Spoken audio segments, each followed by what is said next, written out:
ونستعينه ونستغفره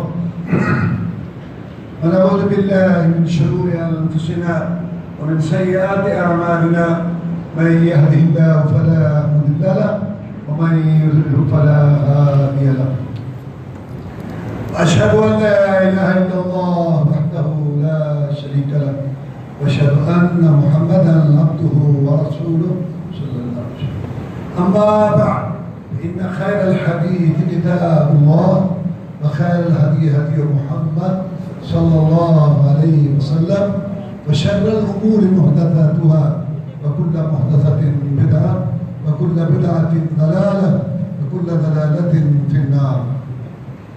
أعوذ بالله من الشيطان الرجيم.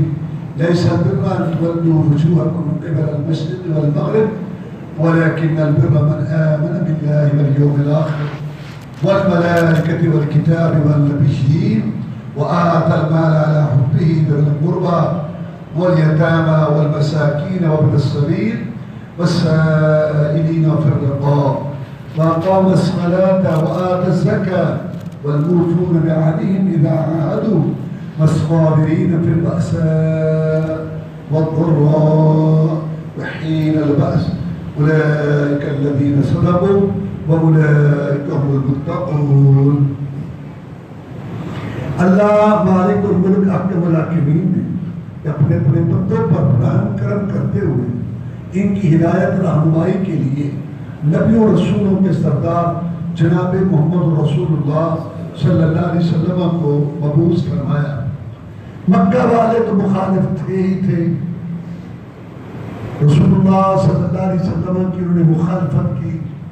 ضد، تکبر، گھمنڈ اور باپ دادا کی تقلید اور انا اپنی خود پسندی رشتہ داری کی وجہ سے حسد بغض کرتے ہوئے کہ کل تک ہماری بکریاں چراتا رہا، اب ہم اس کے پیچھے لگے کیوں؟ دوسرا جو گروہ جس نے سب سے زیادہ مخالفت کی وہ یہودی تھے. مکے والے تو ان پڑھ تھے، بت پرست تھے، بدو قسم کے لوگ تھے، لیکن یہودی پڑھے لکھے لوگ، نبیوں کی اولاد، رسولوں کی اولاد، اور اپنی کتاب میں پڑھ چکے تھے کہ آخری نبی آئے گا، اس کی نشانیوں میں نشانی ہوگی کہ وہ تحفہ قبول کرے گا، صدقہ نہیں کھائے گا، اور وہ یہاں مدینہ طیبہ کھجوروں والی بستی میں آئے گا، اپنے دشمنوں پہ غلبہ پائے گا. یہ ساری باتیں ان کی کتابوں میں موجود تھی. اسی وجہ سے مدینہ طیبہ آ کر آباد ہوئے تھے کہ آخری نبی آ رہا. ایمان نہیں لائے دو وجہ سے، ایک حسد کہ اسماعیل علیہ السلام کی اولاد سے کیوں آیا، اور دوسرا کہ اگر ہم اس کے پیچھے لگے ہمارے نذرانے، ماہانے، سالانے ختم ہو جائیں گے. یہ جو ہم نے ٹیکا بنایا ہوا ہے نا ان پہ، نبی زادے، رسول زادے، پیغمبر زادے، صاحب زادے، ایک تقدس جمایا ہوا تھا، وہ ہمارا ختم ہو. نذرانے ماننے سے یہ تھی. اور قرآن نے یہ ذکر کیا. قرآن نے کہا صرف دنیا کے لیے بنا تکونوا فلا کافر بھی. قرآن کہتا ہے تم پہلے کافر تو نہ بنے، بنو، تمہیں تو سارا پتہ ہے. بہرحال یہ لوگ بڑے ظالم تھے. حسد بغض کی وجہ سے انہوں نے انکار کیا، اور پھر بہت زیادہ جو ہے ہمارے پیغمبر سے سب کو پریشان کیا. یہی لوگ ہیں جنہوں نے آپ کو زہر دینے کی کوشش کی، جادو کیا، کئی دفعہ شہید کرنے کی کوشش کی. بہت جو ہے نا اللہ تعالیٰ معاف فرمائے. حسد بغض کے مارے ہوئے خنزیروں کی اولاد، بدروں کی اولاد. اللہ تعالیٰ نے قرآن کی پہلی سورت میں فرمایا ان سے بچو، اور اللہ نے قرآن مجید میں فرمایا چھٹے پارے میں لَتَجِدَنَّ أَكْثَرَ النَّاسِ عَدَاوَةً لِلَّذِينَ آمَنُوا الْيَهُودَ وَالَّذِينَ أَشْرَكُوا. مسلمانوں تمہارے سب سے بڑے دشمن یہ مشرک اور یہودی. تو یہ کوئی موقع نہیں جانے دیتے تھے کہ جب یہ اسلام کے متعلق بات کرنے سے، اعتراض کرنے سے اور مسلمانوں کو پریشان کرنے سے. اللہ نے قبلہ تبدیل کر دیا. پہلے قبلہ بیت المقدس تھا، پھر قبلہ بیت اللہ شریف ہو گیا. اللہ اللہ ہے، خالق مالک کے ارادے کے اس کو حق پہنچتا ہے. زمین اس کی، آسمان اس کا، بندے اس کے، سب اس کی ملک پیداوار ہے، اس کی عبادت کرنی ہے، منہ کدھر کرنا ہے، جدھر وہ کہے ادھر کرنا ہے، کوئی ویسی بات نہیں تھی، لیکن انہوں نے اس کو بڑا اچھالا، بات کا بتنگڑ بنایا. لو جی سن لیا، کہتا ہے میں نبی ہوں. کبھی یہ کہتے لوگ پڑھتے، کبھی کہتے کہ دیکھو جیسے اس کے قبلے کا اعتبار نہیں، ایسے اس کے نبی ہونے کا جو دعویٰ ہے اس کا بھی اعتبار نہیں، نہ اس کے دین کا اعتبار ہے. اور کبھی کہتے ہزاروں نبیوں کا قبلہ بیت المقدس ہے اور اس نے وہ چھوڑ دیا، جس کو یہ نبی نہیں. کبھی کچھ کبھی کچھ. تو اللہ نے اس کا جو جواب دیا فرمایا لیسا برا تولوا وجوہکم قبل المشرق والمغرب، نیکی یہ نہیں ہے کہ تم مشرق کی طرف منہ کرو یا مغرب کی طرف منہ کرو، یہ نہیں نیکی. ولکن البر من آمن باللہ والیوم الآخر، نیکی تو اس شخص کی ہے جو اللہ پر ایمان لائے، قیامت پر ایمان لائے، کتابوں پر ایمان لائے، نبیوں پر ایمان لائے، فرشتوں پر ایمان لائے. یہ ہے زبان، یہ عقیدے. اللہ پر ایمان لانے کا مطلب کیا ہے؟ 3 باتیں. نمبر 1 اللہ کے وجود کا اقرار کہ اللہ ہے، اس نے زمین آسمان کائنات کو بنایا. نمبر 2 وہ جو اللہ ہے اس کا تعارف کیا ہے، وہ اللہ دیکھتا ہے، سنتا ہے، راضی ہوتا ہے، ناراض ہوتا ہے. سب سے بڑی بات اللہ عرش پر ہے. قرآن میں 7 آیتیں ہیں اللہ تعالیٰ عرش پر ہے.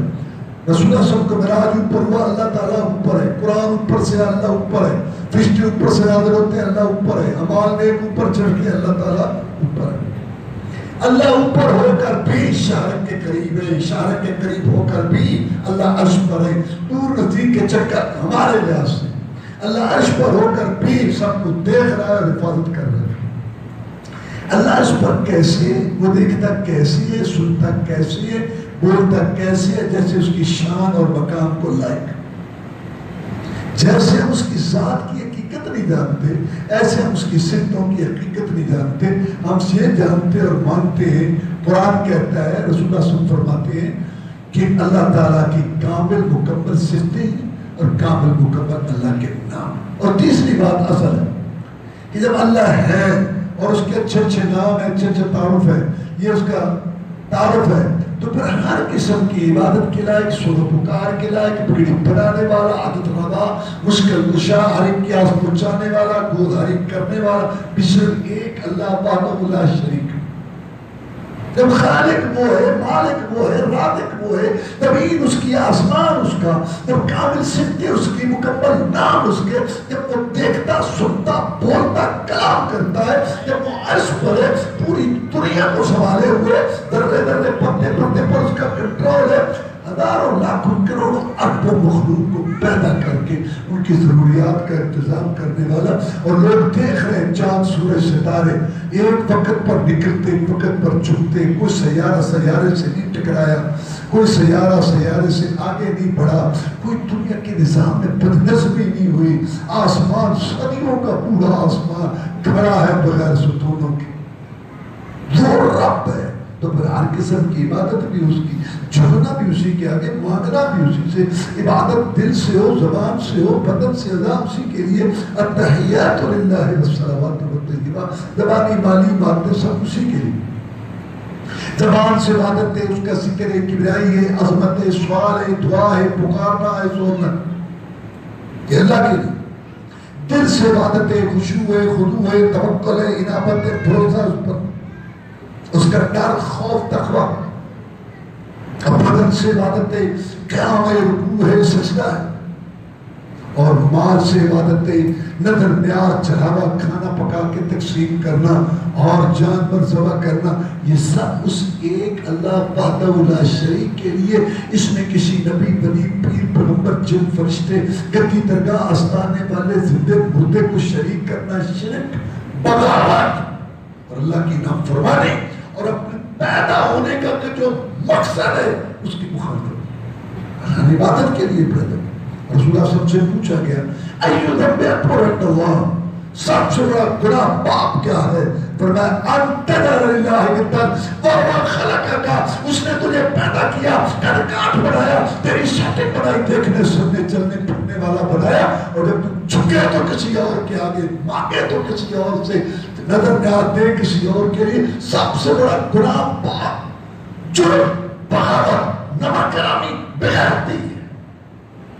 اللہ اللہ ہے اس کا حق ہے، اس نے بڑی شانیں بنائی ہیں، بڑے مقام بنائے نبیوں کے، رسولوں کے، واللہ بڑی شانیں ہیں، بڑے مقام ہیں، لیکن اللہ کے سارے بندے غلام محتاج۔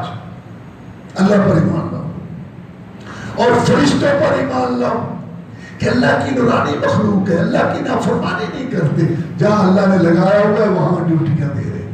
ہر آدمی کے ساتھ دو فرشتے، دائیں طرف والا نیکیاں لکھتا ہے، بائیں طرف والا برائیاں لکھتا ہے، اور عصر اور صبح کی نماز میں ان کی ڈیوٹیاں تبدیل ہوتی ہیں۔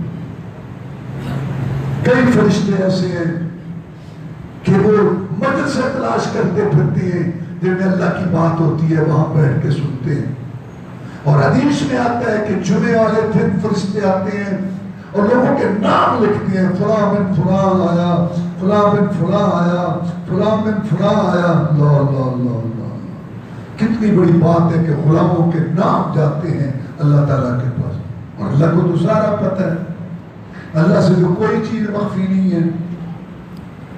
لیکن اللہ فرماتے ہیں فَاذْكُرُونِي أَذْكُرْكُمْ، تم مجھے یاد کرو، میرے بندوں میں تمہیں یاد کروں گا، تم مجھے بندوں میں یاد کرو گے، میں تمہیں فرشتوں کی اعلیٰ مجلس میں یاد کروں گا، تم مجھے فرش میں یاد کرو گے، میں تمہیں عرش میں یاد کروں گا۔ اللہ کے پاس نہ، اللہ پوچھتا ہے فرشتوں سے اپنے بندوں کے متعلق، موت جاتے ہیں، اور جب خطبہ شروع ہو جاتا ہے، جب امام منبر پر آتا ہے، فرشتے دفتر لپیٹ کر، جسٹر لپیٹ کر خطبہ سنتے ہیں۔ اس سے ایک تو بات واضح، خطبے کی اہمیت، 2 رکعتیں معاف ہوئی، 2 رکعتوں کی جگہ یہ خطبہ ہے، توجہ سے سنو۔ فرمایا جس نے بیٹھے بیٹھے کسی کو چپ باتیں نہ کر، جمعہ ضائع، مسجد نبی کا فرش کچا تھا، بیٹھے بیٹھے جس نے کنکریوں کو ایسے کیا، جمعہ ضائع۔ حالانکہ کسی کو اچھی بات کہنا بہت اچھی بات ہے، اسلام کے طریقے جمعے میں 2 رکعتیں معاف ہوئی ہیں، خطبہ 2 رکعتوں کے کیا مقام ہے، یہ نماز کی طرح۔ ایک تو خطبے کی اہمیت واضح ہوئی کہ فرشتے بھی خطبہ سنتے ہیں، اور دوسری یہ بات واضح ہوئی کہ جو خطبہ شروع ہونے کے بعد آتا ہے نا، اس کا نام اللہ کے پاس نہیں جاتا، اللہ کے پاس رپورٹ میں نہیں جاتا، جمعہ ہوتا ہے یا نہیں ہوتا یہ اللہ کو پتہ ہے، لیکن یہ بات حدیث سے معلوم ہو گئی ہے کہ اس کے نام نہیں جاتے۔ کتنی بڑی سعادت ہے کہ غلاموں کے نام رب کے پاس جائیں، فلاں بن فلاں بھی آیا تھا، فلاں بن فلاں بھی آیا تھا، ان فرشتوں کی ڈیوٹی اللہ کے پاس نام جا رہے ہیں، اس لیے اس کا اہتمام کیا۔ اور کتابوں پر ایمان لانے کا مطلب کیا ہے کہ اللہ کی صفتوں میں سے ایک صفت کلام ہے، اللہ تعالیٰ نے کلام کیا، اللہ بولا، اللہ تعالیٰ کے کلام کی آواز تھی، الفاظ تھے، حروف تھے، اللہ خود بولا۔ قرآن کہتا ہے وَكَلَّمَ اللَّهُ مُوسَىٰ تَكْلِيمًا، اللہ نے موسیٰ علیہ السلام سے کلام کیا، اللہ بولا، اللہ بولتا ہے۔ موسیٰ علیہ السلام کے طور پر تو پیچھے جو بنی اسرائیل تھے نا، سامری کے کہنے پہ انہوں نے ایک پچھڑے کو معبود بنا دیا، پچھڑے کو۔ اگر آج ہندوستان اور اسرائیل کا گٹھ جوڑ ہے نا، مسلمانوں کے خلاف سازشیں کرتے تھے، ابھی تازہ انہوں نے لیڈ کی ہے، لیڈ گدھے کی لیڈ کی ہے، دنیا کی عظیم شخصیت جس کی موت کو وہ ترستے ہیں، کروڑوں لوگ ان کی زندگی کی دعائیں کر، وہ جیے گا، ان کی سینے پہ مونگ ڈالے گا، مونگ انشاءاللہ لیڈ گیا۔ تو میں یہ بتا رہا تھا کہ ایٹمی پلانٹ پہ حملہ کرنے کے لیے اسرائیلی جہاز آتے، تو یہ ہندوستان اور اسرائیل کا جو گٹھ جوڑ ہے وہ یہی ہے کہ یہ گائے کا پجاری، وہ پچھڑے کا پجاری، ان کا وہ جو ہے نا شجرہ نسب ان کا ملتا ہے۔ گائے ہوئے پچھلے کے پجاری. تو میں بتا رہا تھا کہ جب موسیٰ علیہ السلام گئے نا طور پر تو انہوں نے پیچھے پچھلے کو معبود بنا لیا. اللہ نے اس کا ذکر کیا, فرمایا تم نے یہ کیا, اور اللہ کہتا ہے کہ انہوں نے اس کو رب بنا لیا جب وہ بولتا نہیں تھا. جب وہ بولتا نہیں تھا تو یہ سمجھ جاتے کہ یہ معبود نہیں ہے. کیا مطلب کہ معبود بولتا ہے؟ اللہ نے کہا پچھلا جب بولتا نہیں تھا تو سمجھ جاتے کہ یہ رب نہیں ہے, تو اس کا مطلب ہے رب بولتا ہے, رب بولتا ہے, رب دیکھتا ہے, رب سنتا ہے. تو اللہ تعالیٰ کی یہ صفت ہے کلام کرنا. کبھی اللہ کا کلام تورات کی شکل میں آیا, کبھی انجیل, کبھی زبور کی شکل میں, اور کبھی قرآن کی شکل میں.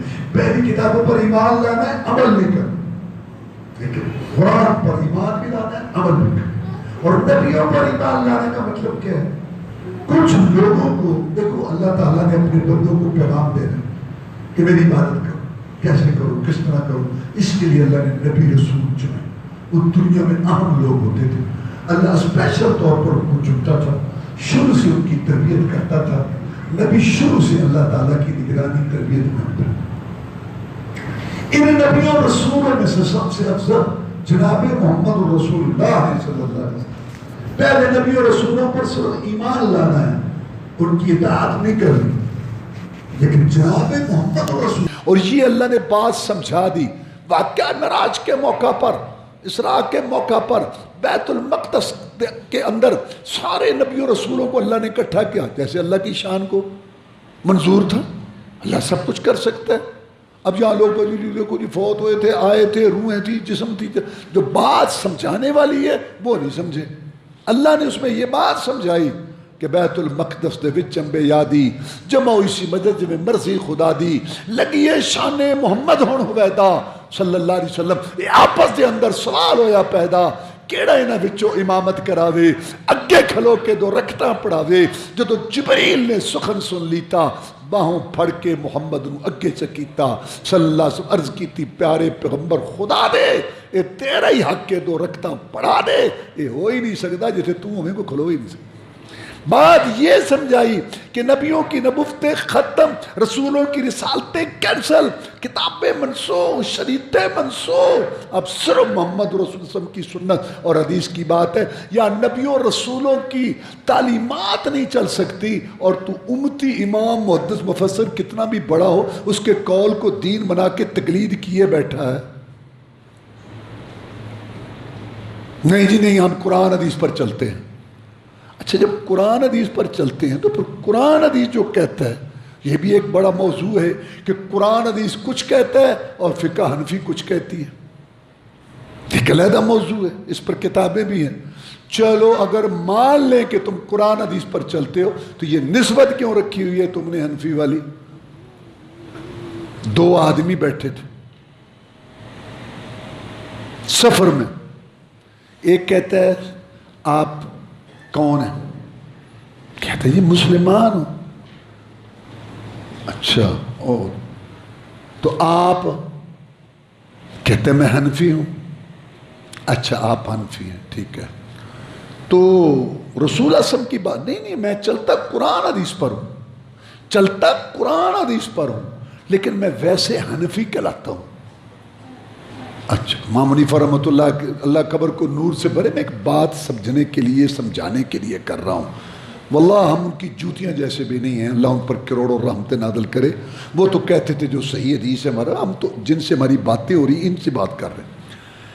آپ قرآن حدیث پر چلتے ہیں جی, تو پھر حنفی کیوں کہلاتے ہیں؟ کہتے ہیں جی بس مجھے شوق ہے, ویسے ان سے محبت ہے. اچھا, تو اس نے پوچھا آپ کیا کہلاتے ہیں؟ کہتے ہیں میں عیسائی کہلاتا ہوں. تو تم عیسائی, تم عیسائی ہو؟ کہتے نہیں میں تو مسلمان ہوں. اچھا, تمہیں پتہ نہیں ہے کیا وہ عیسیٰ علیہ السلام کی شریعت ختم ہو چکی ہے اور محمد رسول اللہ صلی اللہ علیہ وسلم کی شریعت ہے؟ کہتے ہیں ہاں مجھے پتہ ہے. پھر کہتے ہیں میں محمد رسول کی شریعت پر چلتا ہوں, میں قرآن اور حدیث پر چلتا ہوں. اچھا, بڑی اچھی بات ہے. تو پھر عیسائی کو کہا بس مجھے محبت ہے، اللہ کے نبی تھے، رسول تھے، بڑے چنے ہوئے تھے، اللہ نے ان کو بغیر باپ کے پیدا کیا، بڑا ان کا مقام ہے، بڑی شان ہے، قیامت سے پہلے بھی وہ نازل ہوں گے، مجھے بڑا پیار محبت ہے عیسیٰ علیہ السلام سے، میں اس لیے اپنے آپ میں مسلمان چلتا قرآن حدیث پر ہوں، لیکن میں اپنے آپ کو عیسائی کہلاتا ہوں کہ نبی کی طرف نسبت ہے۔ سبحان اللہ۔ وہ کہتا ہے نا نا نا نا نا نا آپ عیسائی بھی نہیں کہلا سکتے۔ کہتا ہے اچھا میں رسول کی طرف نسبت نہیں کر سکتا تو امتی کی طرف نسبت کر کے حنفی کہلاتا ہے؟ میں کہنا یہ چاہتا تھا کہ رسول اللہ صلی اللہ علیہ وسلم کے آنے کے بعد جب نبیوں کی نبوتیں، رسولوں کی رسالتیں ختم ہو گئے، ایمان لانا ہے کہ سچے رسول تھے، لیکن اطاعت صرف محمد رسول اللہ صلی اللہ علیہ وسلم کی کرنی ہے۔ آخرت پر ایمان لانے کا مطلب کیا ہے کہ ایک دن آنکھیں دیکھنا بند کر دیں گی، کان سننا بند کر دیں گے، مریں گے، نلانے والے کے آسے ہوئے قبر ہوگی، قبر میں سوال جواب ہے، قبر سے اٹھیں گے اور آگے عمال نامے لگیں گے، ترازو لگیں گے، عمال نامے تلیں گے، رزلٹ کارڈ تقسیم ہوں گے، خوش نصیبوں کو دائیں ہاتھ میں، بروں کو بائیں ہاتھ میں، اور وہاں حوض کوثر ہوگا میدان میں، اور پھر خوش نصیبوں کو وہاں سے پانی ملے گا، اس کے بعد پل صراط ہوگی، نیچے جہنم ہوگی، آگے جنت ہوگی۔ یہ سارا آخرت پر ایمان۔ وَلَكِنَّ الْبِرَّ مَنْ آمَنَ بِاللَّهِ وَالْيَوْمِ الْآخِرِ وَالْكِتَابِ وَالْمَلَائِكَةِ وَالنَّبِيِّينَ۔ یہ نہیں بات کہ منہ ادھر کرو ادھر کرو، تم اس کے پیچھے پڑے ہوئے ہو۔ عیسائی بیت المقدس کے مشرق کی طرف منہ کرتے ہیں اور یہودی بیت المقدس کے مغرب کی طرف منہ کرتے ہیں، تم بھی تو متفق نہیں ہو، ہمارے قبلے کے پیچھے پڑے ہوئے ہو۔ اصل بات یہ ہے کہ اللہ پر ایمان لاؤ، فرشتوں پر ایمان لاؤ، کتابوں پر ایمان لاؤ، نبیوں پر ایمان لاؤ، آخرت پر ایمان لاؤ۔ اچھا اس ایمان کا پتہ کیسے چلے گا؟ آگے اعمال ذکر کیے، نیک اعمال۔ وَآتَ الْمَالَ عَلَىٰ حُبِّهِ ذَوِي الْقُرْبَىٰ، اور اللہ کی راہ میں خرچ کرو، مال دو، باوجود محبت کے۔ مال اچھا لگتا ہے، دولت اچھی لگتی ہے، پیسہ جمع اچھا لگتا ہے، سونا چاندی جو ہے بڑا اس کا ڈھیر اچھا لگتا ہے، لیکن اس کو خرچ کرتا ہے اللہ کی راہ۔ رسول اللہ صلی اللہ علیہ وسلم سے پوچھا گیا جناب سب سے افضل صدقہ کیا ہے؟ فرمایا تو تندرست ہو، کوئی بیماری کا ہاتھ نہ پڑا ہوا ہو۔ ایک تو ہے نا آدمی بیمار ہے، مر رہا ہے، بالکل ٹھیک ٹھاک، اور مال کا تو شوق رکھتا ہے کہ مال، کیونکہ تندرست ہے تو مال ضرورت ہے نا، اور ڈرتا ہے کہ کہیں فقر نہ آ جائے، غربت نہ آ جائے، تنگ دستی نہ، اس وقت تو اللہ کی راہ میں دے۔ تندرست ہے، مال کی رغبت خواہش ہے، اور فقر سے ڈرتا ہے، اس وقت دے۔ سب سے بڑا افضل صدقہ یہ ہے، اللہ کی راہ میں دے۔ ضرورت ہے، دل چاہتا ہے، اس وقت تو دے۔ اب ایک آدمی لاکھ پتی کروڑ پتی ہے، وہ 10 روپے دے، ٹھیک ہے، اللہ تھوڑی چیز بھی ظاہر نہیں کرتا، اجر دے گا، کھجور آدھی پھاڑی پر بھی دے گا۔ یہ 10 روپے دیتا ہے، نہیں، خرچ کر، تیری تجوری ہلے، تیری جیب کو حرکت آئے، تیرا پیسہ ایسے ہو ہلے، پتہ چلے کہ کچھ دیا ہے۔ یہ ہے صدقہ بہترین۔ تندرست ہے، رغبت بہت ہے، فقر کا ڈر ہے، اور پھر تو دے۔ وَآتَ الْمَالَ عَلَىٰ حُبِّهِ ذَوِي الْقُرْبَىٰ، دینا کس کو ہے؟ ذوی القربیٰ، جو قریبی ہیں، اور سب سے پہلے ماں باپ، سب سے پہلے ماں باپ۔ رسول اللہ صلی اللہ علیہ وسلم سے پوچھا گیا کہ جناب سب سے افضل عمل کیا ہے؟ میں الصلاۃ علی وقتہا، نماز کو اس کے ٹائم پر پڑھنا۔ لوگ بہت سستی کرتے ہیں، نمازوں کو لیٹ کرتے ہیں، کہنے ویلے دیاں نمازاں تے کویلے دیاں ٹکراں۔ آپ سے پوچھا گیا سب سے افضل عمل، اعمال الخیر، نیک عمل، ان کا ذکر ہو رہا ہے۔ سب سے افضل عمل کیا ہے؟ فرمایا الصلاۃ لوقتہا، نماز کو اس کے ٹائم پر پڑھنا۔ پوچھا گیا اس کے بعد کون سا عمل افضل ہے؟ فرمایا ماں باپ کے ساتھ اچھا سلوک کر۔ پوچھا گیا اس کے بعد افضل عمل کون سا ہے؟ فرمایا اللہ کی راہ میں جہاد کر۔ اب ماں باپ کا حق ہے اللہ کے حق کے بعد۔ قرآن میں کئی مقامات پر اللہ نے اپنے حق کے بعد ماں باپ کا ذکر کیا۔ وَإِذْ أَخَذْنَا مِيثَاقَ بَنِي إِسْرَائِيلَ لَا تَعْبُدُونَ إِلَّا اللَّهَ وَبِالْوَالِدَيْنِ إِحْسَانًا۔ اللہ کے علاوہ کسی کی عبادت نہ کرو، والدین کے ساتھ نیکی کرو، وَاعْبُدُوا اللَّهَ وَلَا تُشْرِكُوا بِهِ شَيْئًا وَبِالْوَالِدَيْنِ احسانا، اللہ کی عبادت کرو، ذرہ برابر شرک نہ کرو، والدین کے ساتھ نیکی کرو، وَقَضَىٰ رَبُّكَ أَلَّا تَعْبُدُوا إِلَّا إِيَّاهُ وَبِالْوَالِدَيْنِ احسانا، اللہ کا حکم ہے اسی کی عبادت کرو، اس کے ساتھ کسی کو ذرہ برابر شریک نہ کرو، اور والدین کے ساتھ۔ قرآن میں بے شمار آیات اللہ نے اپنے حق کے بعد والدین کا حق بیان کیا، اپنے حق کے بعد والدین کا حق بتایا۔ اللہ یہ بتانا چاہتا ہے کہ حقوق اللہ میں سب سے پہلے اللہ کا حق ہے، اور حقوق العباد میں سب سے پہلے ماں باپ کا حق ہے۔ اور ایک حدیث میں آپ نے فرمایا میں تمہیں بڑے بڑے گناہ بتاؤں؟ صحابہ نے کہا جی بتاؤ۔ بڑے بڑے گناہ میں بتاؤں؟ جناب بتاؤ۔ فرمایا اللہ کے ساتھ شرک کرنا اور ماں باپ کی نافرمانی کرنا، ساتھ بتایا۔ ایک آدمی نے پوچھا اے اللہ کے رسول صلی اللہ علیہ وسلم، میں اگر اچھا سلوک کرنا چاہوں کس کے ساتھ کروں؟ میں ماں کے ساتھ۔ والدین کا حق ہے اللہ کے بعد، اور ان دونوں میں سے حسن سلوک، دل جوئی، خبر گیری، علاج معالجہ، کھانا پینا، کپڑا، اس کے انتظام میں ماں پہلے۔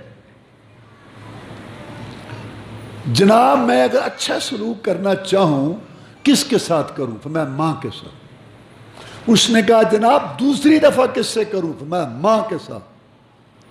اس نے کہا جناب تیسری دفعہ اگر اللہ مجھے گنجائش دے کس کے؟ میں ماں کے ساتھ۔ اس نے چوتھی دفعہ پوچھا، چوتھی دفعہ کس سے؟ میں باپ کے ساتھ۔ دیکھو اسلام کتنا ہمدرد اور عدل انصاف والا مذہب ہے۔ وراثت میں باپ کو آگے رکھا، مرد کو۔ اس کی وجہ آج کل لوگ بڑی باتیں کرتے ہیں الٹی سیدھی، پتہ ہوتا ہے کوئی عقل نیچے رکھ کر بیٹھ کے باتیں کرتے ہیں لال مجکڑ، تو عورت کا آدھا حصہ کیوں ہے؟ او بابا عورت پر تو خرچہ ہی نہیں ہے، کوئی خرچ نہیں ہے عورت پر۔ عورت اگر بچی ہے تو خرچ کس کے ذمہ؟ والد کے۔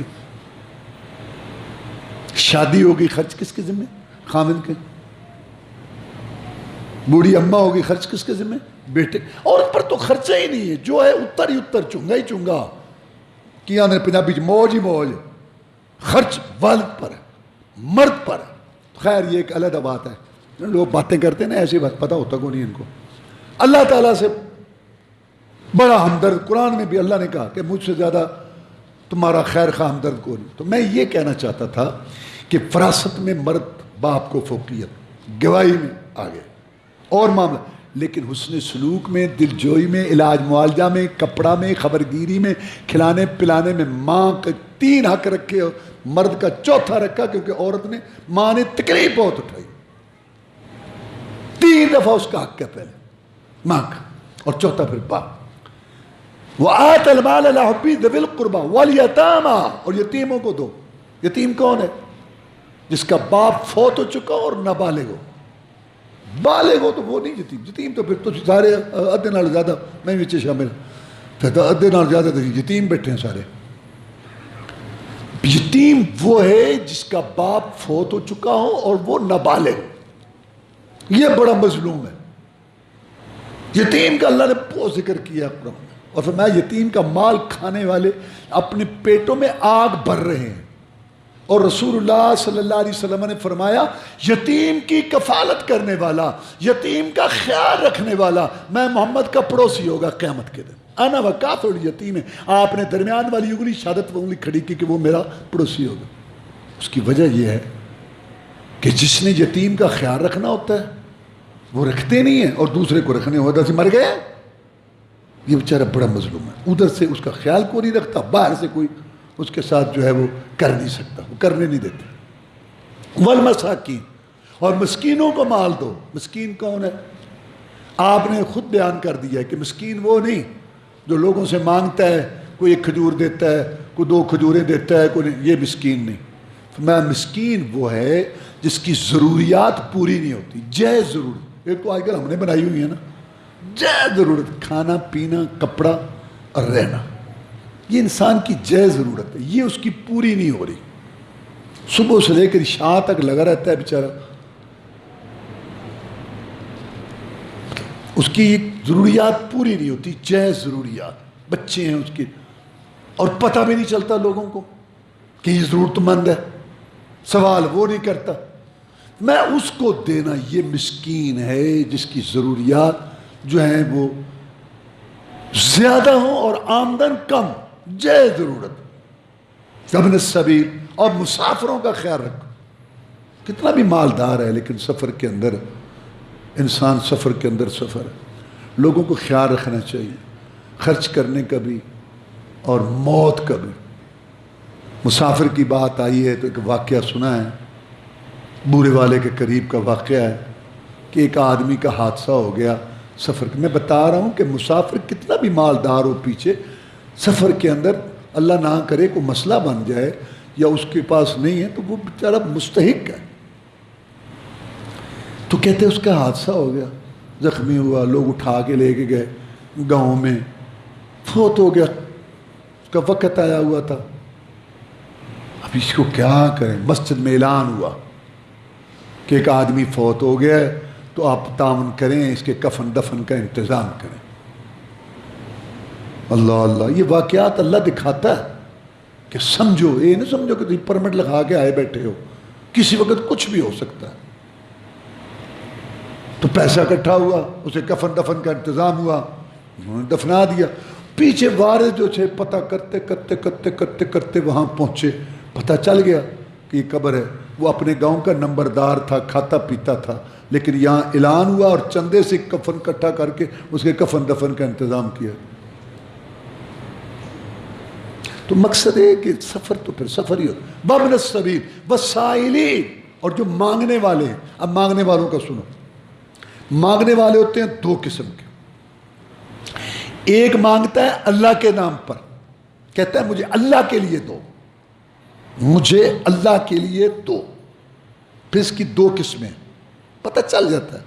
اگر تو وہ ضرورت مند ہے تو پھر 5-10 روپیہ نہیں.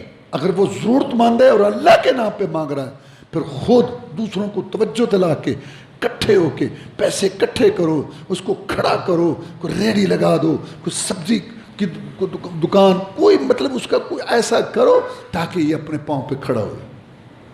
واللہ یہ بہت بڑا عمل ہے اور اللہ کے بندے کر رہے ہیں اسے.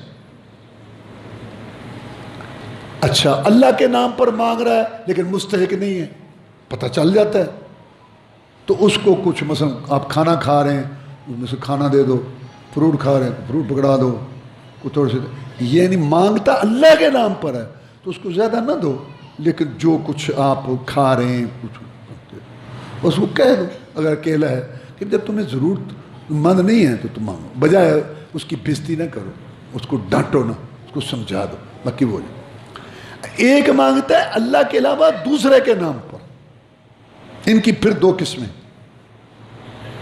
اگر تو وہ ضرورت مند نہیں ہے تو نہ دو اس کو، لیکن اگر وہ ضرورت مند ہے، بھوکا ہے، پیاسا ہے، مر رہا ہے، دوائی کی ضرورت ہے، وہ اس کو تم کرو. جب کو اس نے کتے کو پانی پلایا تھا تو اس کی بھی بخشش ہو گئی تھی. یہ مر رہا ہے، دوائی کھا رہا ہے، جیسا بھی. ایک ہے فوجی جن سے ہماری جنگ ہو رہی ہے، ان کا فوجی ہے جو ہمارے ساتھ لڑتا ہے، لڑنے کے لیے وہ مرتا ہے، اس کو مرنے دو. کہ ایک عام آدمی ہے، وہ کافر بھی ہے، کوئی بھی ہے، اس کو اس وقت ضرورت ہے، بھوکا ہے، پیاس ہے، اس کو سردی لگ رہی، کپڑے کی ضرورت ہے، دوائی کی ہے، مانگ رہا ہے اللہ کے علاوہ دوسرے کے نام پر اور غیر مسلم ہے، تو اس کی وہ جو اس کی جان بچاؤ جو ہے. لیکن جو ہم سے لڑ رہا ہے فوجی وہ نہیں. بس سائلین، سوال کرنا. اور پھر رقا، غلام آزاد کر. آج کل غلام نہیں ہے لیکن ایک صورت ہے آج کل، گردنیں چھڑانا غلام. مثلا ایک آدمی، آج کل بڑا ظالمانہ نظام ہے اور آپ کو پتہ ہے، آپ دیکھتے ہیں اپنے محلے میں، علاقے میں، برادری کہ بعض لوگوں کو ناجائز مقدمے میں پھنسا دیا جاتا ہے. تقریباً پورے محلے کو پتہ ہوتا ہے کہ یہ بے گناہ ہے، بس ان کا چلتا ہے پھنس. آپ کو پتہ ہے کہ یہ بے گناہ پھنسا ہوا ہے. وہاں پیسہ لگانا یہ رشوت نہیں ہے، جج لے، پولیس لے، جو لے، اس کی جان چھڑانا. تفرقہ، ایسی ایک قیدی ہے، اس کی سزا ہو چکی ہے کتنی 4 سال 5، اس نے اپنے جرم کی سزا اس نے بھگت لی، لیکن اس پہ جرمانہ ہے 10,000 5,000، اگر وہ نہیں دیتا تو 6 ماہ سال اور ہے وہ وہاں دینا کہ چلو سزا تو اس نے بھگت لی ہے، 5-10,000 اس کی جان چھڑانا، یعنی وفر رقاب گردنیں چھڑانے میں خرچ کرو، اصل تو غلام ہے، لیکن یہ صورتیں بھی آج کل بن سکتی ہیں۔ وَأَقَامَ الصَّلَاةَ، اور نماز قائم کرے۔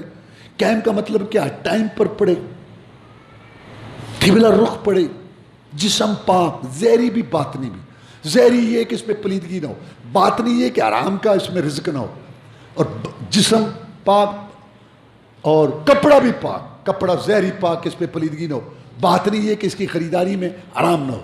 یہ سارا احکام، کیونکہ اللہ کہتا ہے نماز کو قائم کرو، یہ ساری چیز قائم میں ہے، اور سب سے بڑھ کر کے محمد رسول کے طریقے پر نماز پڑھو۔ جبریل علیہ السلام آئے، 10 دفعہ نماز پڑھائی، رسول صاحب نے پیچھے پڑھی اور بتایا یہ نماز اللہ چاہتا ہے۔ پھر آپ نے اپنی امت کو پڑھ کے دکھائی اور فرمایا صلو کما رأیتمونی اصلی، نماز ایسے پڑھو جیسے مجھے پڑھتے ہوئے دیکھتے ہو۔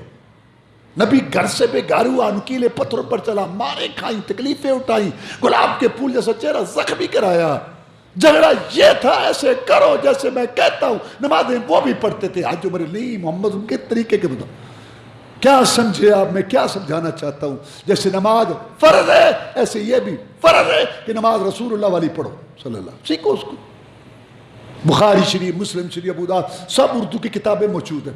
جان کے یمڑے بڑے نے اپنی پارٹی، دھڑا، دادی، نانی، آنٹی کو نہیں چھوڑنا چاہتے۔ محلے والے کیا کہیں گے، یہ کیا کر رہا ہے، وہ کیا کر رہا ہے، ہمیں کسی سے کیا؟ جب ہم نے کلمہ پڑھ لیا، ہم نے اقرار کیا کہ بات اللہ اور اس کے رسول کی مانیں گے۔ سیکھو اس کو، قیامت کا دن ہوگا، انسان ہوشتی بڑھا ہے، کہہ گیا یا اللہ مجھے کیا پتا تھا، وہ یہ کہتے تھے، اس مسجد سے یہ آواز آتی تھی، وہ ادھر سے یہ کہتے تھے، میں کیا؟ اللہ کہے گا ان کو چھوڑ، تیری زبان کون سی تھی؟ سنسکرت تھی، ہندی تھی، فرانسیسی تھی، پنجابی، اردو، انگریزی، پشتو، بنگلہ؟ تیری زبان کے اندر، ہاں تیری زبان کے اندر میرے قرآن کا ترجمہ بھی تھا، اور تیری زبان کے اندر میرے پیغمبر صلی اللہ علیہ وسلم کے فرمان کا ترجمہ بھی تھا۔ بخاری، مسلم، ابو داؤد، ترمذی، ابن ماجہ، ان کے ترجمے ہو چکے ہیں، لائبریریوں میں پڑے ہیں، ہر گھر کے اندر لڑکیاں لڑکے 10-12 جماعتیں پڑے ہوئے موجود ہیں۔ کبھی کسی نے سوچا کہ آج بیٹھ کے دیکھیں گے اللہ کیا کہتا ہے اور اس کا رسول کیا کہتا ہے؟ اتنے لوگ آپ بیٹھے ہیں، کتنے لوگ ہیں جن کے گھر میں قرآن کی تفسیر ہے؟ کتنے لوگ ہیں جن کے گھر میں بخاری شریف مترجمہ دین ٹھیکے دے دیتا ہے؟ سن لو، کئی دفعہ کہہ چکا ہوں، آج پھر کہتا ہوں، دنیا اللہ ہر ایک کو دیتا ہے، کوئی مانگے اس کو بھی، کبھی بغیر مانگے بھی ملتی ہے، کوئی محنت کرے اس کو بھی ملتی ہے، کبھی بغیر محنت کے بھی ملتی ہے، لیکن دین، ایمان، رسول اللہ صلی اللہ علیہ وسلم عقیدہ، آ والی نماز، آ والا درود، آ والا رہن سہن اور آ والا طریقہ نہیں ملتے بغیر دعا، طلب کے، تڑپنے کے، تحقیق، ریسرچ، غور و فکر کے، بغیر محنت کے، بغیر پڑھنے کے۔ قرآن تو پوری دنیا میں ایک ہے نا، سورۃ فاتحہ تو ساری دنیا، سعودی عرب، ملیشیا، امریکہ، پاکستان، ساری دنیا میں سورۃ فاتحہ ایک ہے، فرقان ایک ہے، بخاری شریف بھی ایک ہے۔ جان کے یمڑے بڑے دھڑا اور پالٹی کٹدے نے اپنا امام، محدث، مفسر، دادی، نانی، علاقہ، رسم رواج۔ کتنے افسوس کی بات ہے کہ آدمی آئے، وضو کرے، نماز کے لیے آئے، پڑھے، اٹھ کے بیٹھک اور رسول اللہ والی نماز سیکھنے کی کوشش ہی نہ کرے۔ کہے گا یا اللہ میں کیا کرتا؟ اللہ کہے گا تیری زبان کے اندر میرے قرآن کا ترجمہ بھی تھا، تیری زبان کے اندر میرے پیغمبر کے فرمان کا ترجمہ بھی تھا، تو ہی ناداں چند کلیوں پہ قرات کر گیا، ورنہ گلشن میں علاج تنگی داماں بھی تھا۔ وآخر دعوانا الحمدللہ رب العالمین۔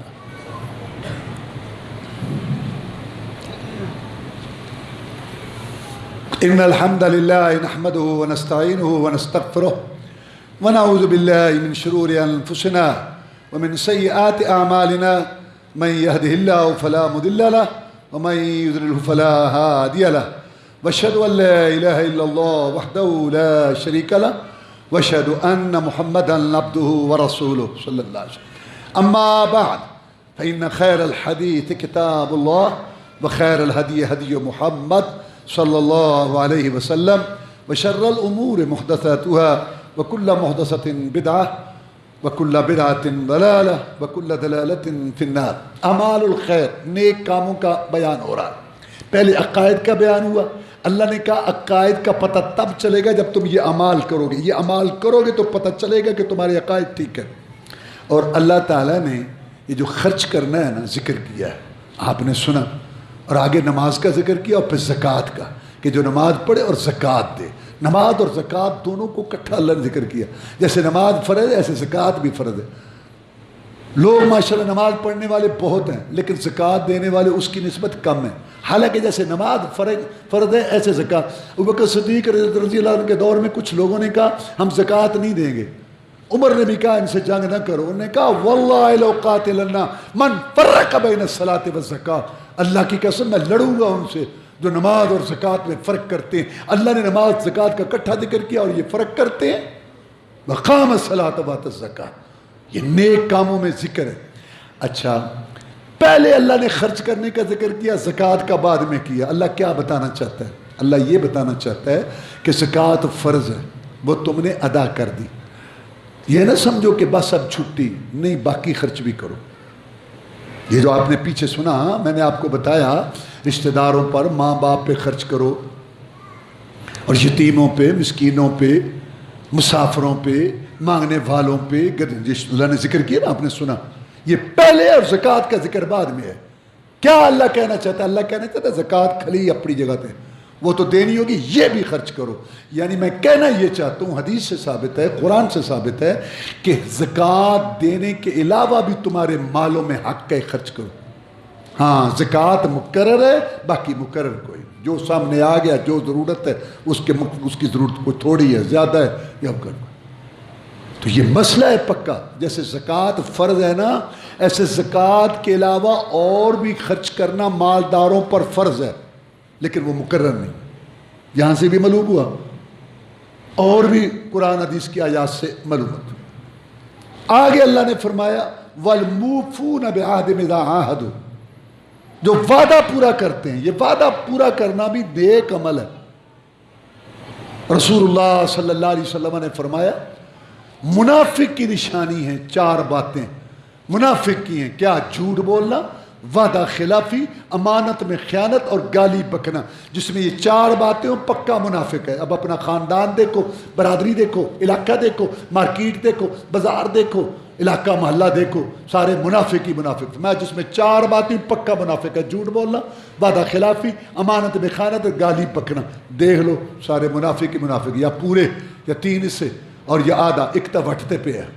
اللہ ہمارے حال پر رحم فرمائے۔ یہ 4 باتیں جس میں ہوئی پکا منافق۔ کون کہہ رہے ہیں؟ محمد رسول۔ اور آگے نیک عمل کیا ہے؟ وَالصَّابِرِينَ فِي الْبَأْسَاءِ وَالضَّرَّاءِ وَحِينَ الْبَأْسِ، اور جو صبر کرتے ہیں، جسمانی تکلیف آئی صبر، مالی تکلیف آئی صبر، جہاد میں لڑائی کا موقع صبر۔ اللہ فرماتے ہیں اولئک الذین صدقوا وَأُولَٰئِكَ الْمُتَّقُونَ، یہی لوگ سچے ہیں اور یہی لوگ تقوی پرہیزگاری اختیار کرنے والے لوگ ہیں۔ اس کا مطلب ہے جو یہ کام نہیں کرتے وہ جھوٹے ہیں اور وہ تقوی پرہیزگاری سے دور ہیں۔ اللہ نے نیک اعمال کا ذکر کیا، یہودیوں کے لیے بھی اور مسلمانوں کے لیے بھی۔ یہ قبلہ قبلہ کی بات نہیں ہے، ادھر منہ ادھر چھوڑو، جو اللہ کہے گا جدھر ادھر کرو۔ اصل یہ کام ہے کرنے والے، یہودیوں تم بھی کرو اور مسلمانوں تم بھی کرو۔ اللہ نے نیک اعمال کا یہاں اس لیے یہ ذکر کی۔ اللہ تعالی ہمیں یہ نیک عمل کرنے کی توفیق عطا فرمائے اور اللہ تعالی ہماری مدد کرے۔ اور یہ جو دشمن ہیں، ہندو کتے کا پجاری اور یہودی خنزیروں کی اولاد، اور ان کے اوپر عالمی جگہ ان کی سرپرستی کر رہا ہے، یہ مسلمانوں کے پیچھے کھتے پڑے ہوئے ہیں، خاص طور پر پاکستان اور سعودی عرب کے خلاف دن رات سازشوں میں ہیں۔ اور عالم اسلام کے عظیم رہنما، کتاب و سنت کے داعی اور دعوت و جہاد کے علمبردار پروفیسر حافظ محمد سعید رحمۃ اللہ حافظہ اللہ تعالیٰ، اللہ تعالیٰ ان کی حفاظت فرمائے۔ اور یہ لوگ اس کو ختم کر، کیا جرم ہے اس کا؟ یا اس کا جرم یہ ہے کہ وہ اللہ تبارک و تعالیٰ کی راہ کی طرف بلاتا ہے اور کشمیر کے جہاد پر وہ کھڑا ہے اٹل موقف لے کر، اور یا وہ فلاحی کام کرتا ہے پورے ملک کے اندر اس نے ایک جال بچھا دیا رفائی کاموں کا، اور یا تعلیم تربیت ادارے وہ قائم کرتا ہے، اور ایک بہت بڑا مقرر اور خطیب ہے، لوگوں کو دین کی دعوت دے رہا ہے. اور کیا اس کا تو جو مسلمانوں کے پاکستان کے دشمن ہیں وہ اس کے دشمن ہیں. اللہ ان کو ناکام کرے. اور یہ بزدلانہ کوششیں کر رہے ہیں، ہم اس کی مذمت کرتے ہیں. اور ہندوؤں کو سمجھ لینا چاہیے کہ تم یہ نہ سمجھو بزدل 1000 سال تک ہمارے تم نے بوٹ چاٹے ہیں، تو آج تم اٹھتے ہو. پوری تاریخ میں تمہیں اب حکومت ملی ہے تو آرام سے ٹھنڈے رہ کے کھاؤ. ایسا نہ ہو کہ تمہیں اپنے گھر کے اندر جو ہے وہ مشکل پڑ جائے. اللہ تعالیٰ عالم اسلام کی حفاظت کرے، اور عالم اسلام کے عظیم رہنما پروفیسر حافظ محمد سعید کی اللہ تعالیٰ حفاظت فرمائے، اور اللہ فرشتوں کو بڑھا دے اس کی حفاظت کے لیے. اللہ تعالیٰ اس کی مدد کرے، اور امت مسلمہ پر اللہ تعالیٰ اپنا کرم کرے. اور یہ جو ہمارے اوپر تلوار لٹکی ہوئی ہے کی، اللہ تعالیٰ ان کو ذلیل کرے، اس کو ہٹائیں. سب ان کو پتہ ہے بدماش کٹھے ہو چکے ہیں کہ بھوکھا ننگا پاکستان ساڈے قابو نہیں پہ آندا، یہ پیراں تے کھلو گیا تو سانو اگے لا لے گا، ادھر روڑا ہے. اللہ میں سمجھنے کی توفیق دے. اللہ تعالیٰ ان کی حفاظت فرمائے. اور جو بیمار ہیں، ہمارے ایک نمازی بیمار ہیں، اور ابو ہریرہ صاحب نعیم صاحب کے پوتے، وہ ایک ہفتے سے داخل ہے، چھوٹا بچہ ہے. اللہ تعالیٰ اس کو بھی صحت دے. جتنے بیمار ہیں اللہ صحت دے. اللہم اشف مرضانا ومرضى المسلمین، اذهب الباس رب الناس واشف انت الشافی لا شفاء الا شفاءک شفاء لا یغادر سقما. یا حی یا قیوم برحمتک نستغیث. اللہم انا نسألک العفو والعافیة والمعافاة فی الدنیا والآخرة. اللہم اشف ابا ہریرہ، اللہم اشفی شفاء کاملا لا باس طور انشاءاللہ. اللہم اغفر لنا وللمؤمنین والمؤمنات والمسلمین والمسلمات. اللہم انصر الجہاد والمجاہدین. اللہم نجی اخواننا من السجون. اللہم استر عوراتنا وامن رواتنا. سبحان ربک رب العزة عما یصفون وسلام علی المرسلین والحمد للہ رب العالمین.